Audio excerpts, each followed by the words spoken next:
morning, John. Hello, everyone. A little technical difficulty getting on the Zoom this morning, but we're here. It's always a workaround, right?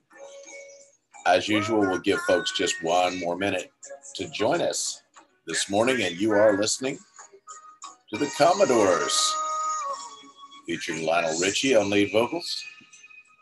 Commodores are from Tuskegee, Alabama, where I lived as a young child, home of the world-famous Tuskegee Institute, now University, Booker T. Washington, George Washington Carver. And many years ago, that town renamed its Confederate Square Commodore Square. And many years ago, the Commodores recorded a song called Zoom, which I bust out. As we're hanging out, I hope you enjoyed my invitation video that I shot last week from the amazing wonder of the world, the Grand Canyon, where we took our children. It was fabulous.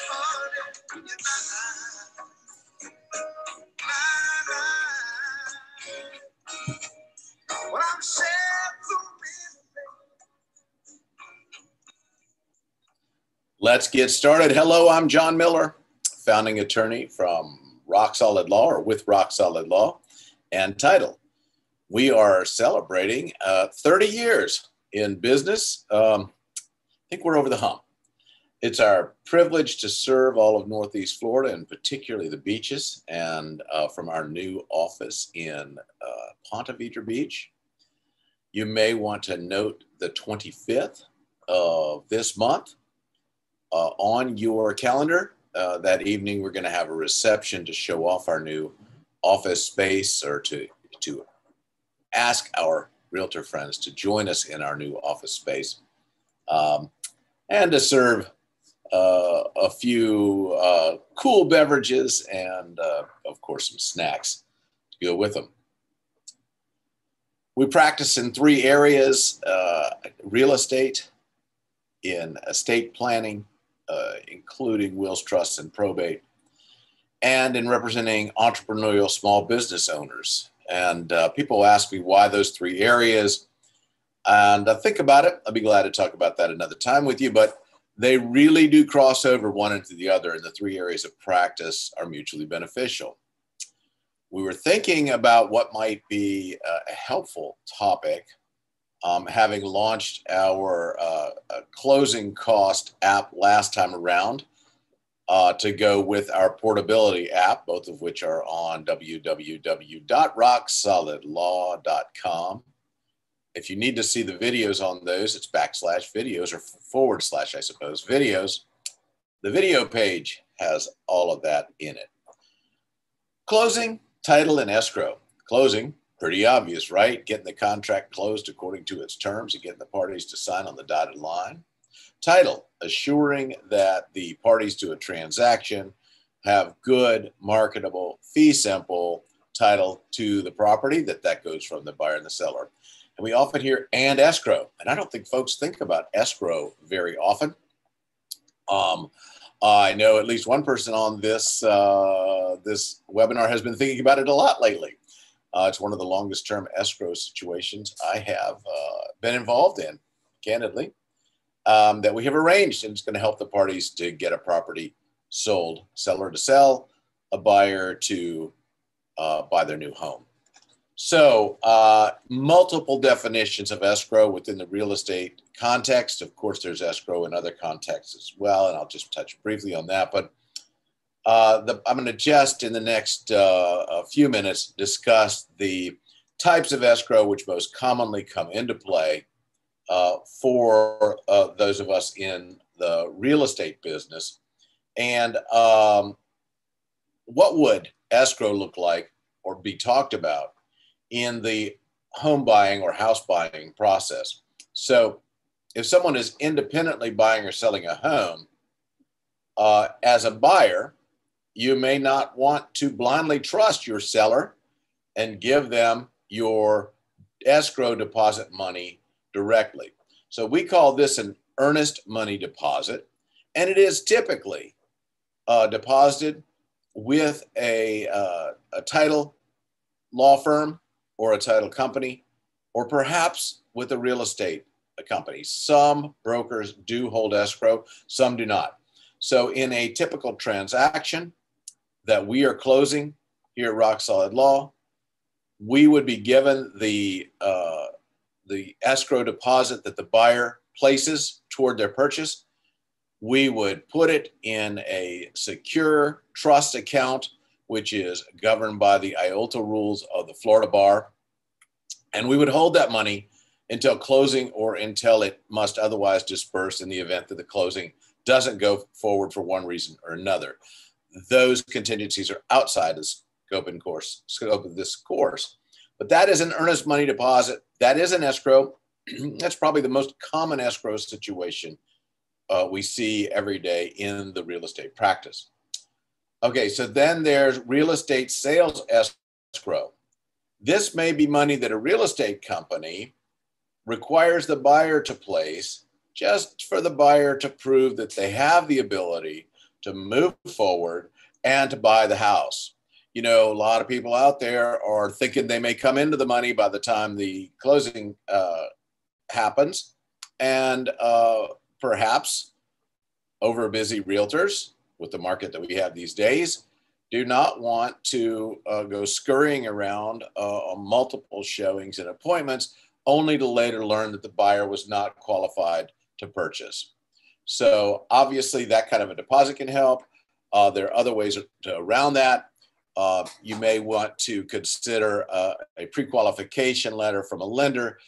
There are multiple layers of those, so I would encourage everyone to be careful with what that pre-qual letter says, and to make sure that it actually does indicate that they are qualified to borrow up to a certain amount of money to purchase. The mortgage escrow. Now, once a purchase has been made, and assuming that money has been borrowed from a lender, we will again be talking about escrow, in that certain funds will be escrowed typically monthly to cover taxes and insurance in bite-sized chunks. In other words, when you borrow money to buy a house, you are required, obviously, to pay the taxes and to insure the house. At least so long as you have a mortgage, you will be required to insure the house. I usually say to people that in Florida, with our history of hurricanes and other weather issues, you're about crazy not to insure a house, perhaps other than those that are able to insure personally because of extreme wealth. So rather than the huge tax bill catching the home buyer off guard once a year, and the insurance premium catching them off guard once a year, and mortgage escrow is taken monthly along with the monthly payment toward principal and interest, adding up to the total monthly payment. And those funds are escrowed with the bank, who will then actually pay the insurance premium and the tax bill when it's due. Typically in Florida, because taxes are accrued in arrears or due in arrears, they will pay at the earliest date. At this point in time, that's November of the year prior to the taxes becoming due in May, because they'll get the greatest discount, which benefits the consumer. So that's what mortgage escrow is. Now, you're also going to hear the term escrow in a rental situation, right? So there may be funds escrowed by the landlord in an account as required by the lease agreement. We always recommend a written lease agreement, folks. And that could be a security deposit. It could be a damage deposit. It could just be escrow in against getting the last month's rent paid, right? So there is an additional escrow. When there is a new construction, and we know that in this market, there's new construction booming in Northeast Florida, there is an escrow with the lender on a construction loan so that draws can be paid out periodically, usually related to certain benchmarks in the construction, and it pays the builder as the construction is performed, which secures both the lender and the homeowner that the money borrowed to build that new home actually is paid only when construction is complete. There's an old saying that, no offense to my builder friends out there, there are a lot of old sayings about lawyers, but that you never want to let a builder get, quote unquote, ahead of you, end quote. And the construction escrow is a way that the builder is assured that the money is there to pay them once they've done the work. Yet also the ultimate homeowner and the lien holder, the lender, is assured that the money that has been borrowed for the purpose of building that new home or house is used for that. Now, a repair escrow. A repair escrow is sometimes when things get sticky. You get right up to a closing and there's an issue. Perhaps there's a fence built across a property line. Perhaps there's some roof issue that needs to be resolved. Perhaps there is just any manner of repair that the parties have agreed on or is required that has not yet been accomplished by the closing date. Yet both the parties wish to go forward with the closing. Many times the seller needs to meet that closing date so that the seller can purchase their next home. The buyer merely wants to get the deal done so that they own the home and they're fine that the repairs happen later. But they don't necessarily want to just trust the seller that the repairs are going to get done. So what happens is money is escrowed against the repair. Now, in that instance, the parties will execute an escrow agreement and prepared typically by the escrow agent, usually an attorney like myself. And there is a fee for preparation of the escrow agreement. There's also a fee for holding and dispersing the escrow. Why, people ask, do you charge me to hold my money? Well, because the party becomes, the escrow agent becomes liable to both parties for the safekeeping of those funds. And they're going to have to do a monthly accounting, internal at least, to assure that those funds are going to be properly cared for. This is required for us lawyers by the Florida bar, but is prudent practice anyway. And there may be a dispute over those funds that the escrow agent will be drawn into. And yes, in my 37 years of law practice, I have been drawn into numerous disputes with multiple fact situations why people reach a disagreement on where an escrow should be paid. Typically, everybody has their opinion that it should be paid to themselves, right? So this is why there is a fee associated with requesting that someone escrow funds like that. Now, in the event the parties completely can't agree, and I had one just about go to this extent, the escrow agent would interplead, it's called, meaning deposit those funds with the clerk of the court. There are fees associated with that, both for the attorney, the escrow agent, and for the clerk of court. And then file a complaint that's an interpleader saying, hey, I got this money, I don't know what to do with it, or I can't disperse it without being liable to the other party. Judge, please tell us what to do. And at that point, the escrow agent steps out, the two parties present their case to the court, and the judge will decide. Unfortunately, each party will likely bear the expenses of getting the judge to decide. Now, recently we had one go all the way to the complaint being drafted, and the parties were able to resolve it. I did litigate in a former life, years and years ago in my practice, and actually participated in some interpleader litigation. It's my feeling that nobody wins in that situation. The court's likely going to split the baby in the end anyway, so the parties are well advised to resolve any issues they have, negotiating it so that each party, no party walks away completely happy, but each party is partially satisfied. And they don't go for the win or lose everything at the courthouse scenario, which is certainly a possibility. And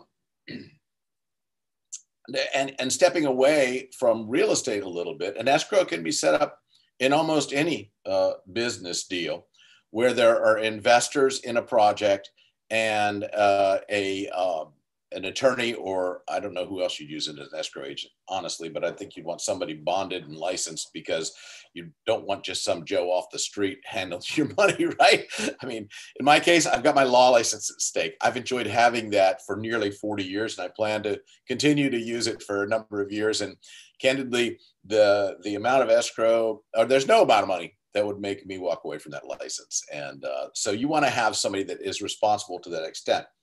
Couple of examples. One I'm involved in currently is actually the making of a film.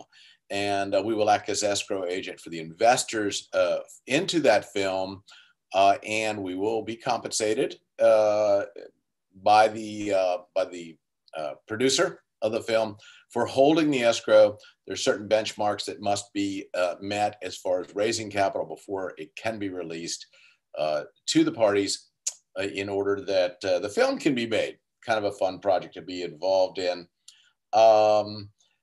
There's another series of transactions where we were asked to be escrow agent, where large lots of a certain product were being purchased and needed to be inspected. And so the money would be placed into escrow pending the product being delivered, the inspection occurring, assuming satisfactory, then we were authorized to release the funds, and did that repetitively. So as you can see, there are multiple types of escrows that can be created. And these are some of the most common ones, particularly that occur in the real estate arena. I will say, as in every week, if there are any questions, feel free to type them into the chat. Where is it? The chat's right down here. And I'll be glad to try to respond to those questions. But as a recapitulation, we typically have escrow in the home buying process for earnest money deposits, an escrow to assure that a buyer has the ability to purchase, the mortgage escrow, which covers insurance and taxes throughout the life of the loan. By the way, when you don't have a mortgage any longer, then you are responsible for paying those independently. The renter's escrow to assure the landlord against damages, security, and also perhaps for that last month's payment. A construction escrow during the construction process, and that's typically held by a lender and dispersed by that lender. A repair escrow, the one that typically allows a matter to get to closing so that a repair can be completed afterward. And then finally, that an escrow can be used creatively in almost any deal. I do find, candidly, having done this for many years, that parties are surprised that there are fees associated with an escrow. I think this is because they have not thought it through, candidly, because actually having done many escrows in my career, it's almost more likely than not that there will be a dispute and that the escrow agent will be called upon by multiple competing positions to act very carefully in accordance with the escrow agreement and protect everybody's position and money. I have regularly had good clients become cranky at us for not doing what they want us to do, despite the fact the opposing party feels strongly in the position they have asserted. And candidly, we have to play the middle very strongly and often, quote unquote, against both of the parties. So it It is as likely as not that there will be a dispute over an escrow. I've lived through a whole lot of them in my career. We're pretty good at mediating things, typically get them worked out. I was glad to see that most recent one did not go to litigation because, again, that's costly for everyone. So that's the presentation about the escrow part of closing, title, and escrow. If you have questions you didn't want to ask on the webinar this morning, because I don't see any questions, then please send those questions to questions@rocksolidlaw.com and we'll get you an answer. I will look forward to seeing you again next week. I should know what I'm teaching next week, but I have forgotten to write it down. So you'll get a notification in an email about what we are talking about next time around. Might be 2 weeks from now, in fact. Anyway, check your email. We'll let you know. It's been a pleasure having you on board with Rock Solid Law and Title this morning. And again, please write down August 25th, when we will be having an open house for all of our realtor friends to let you see our new offices, give you a little tour, and hopefully we'll have the cold beverage of your choice available to put in your hand and some snacks that you might enjoy as well. Thank you so much for being with us this morning. And I'm going to leave you, of course, with our theme song, Zoom from the Commodores. I am John Miller, founding attorney, Rock Solid Law and Title.